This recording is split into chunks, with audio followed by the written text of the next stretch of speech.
插动型警报器。所需的器材有打火机、电源供应器，还有插动型警报器。我们拆开插动型警报器，可发现内部有一金属薄膜，当温度增加之后，会使薄膜鼓起，此时便压迫金属片，使警报器呈现同路。当温度增加的时候，可观察到薄膜会鼓起。接下来，我们就实际接上电源，再做一次。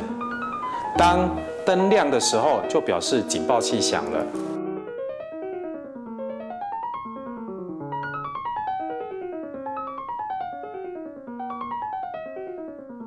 当温度降低之后，它又会恢复原本的断路状态。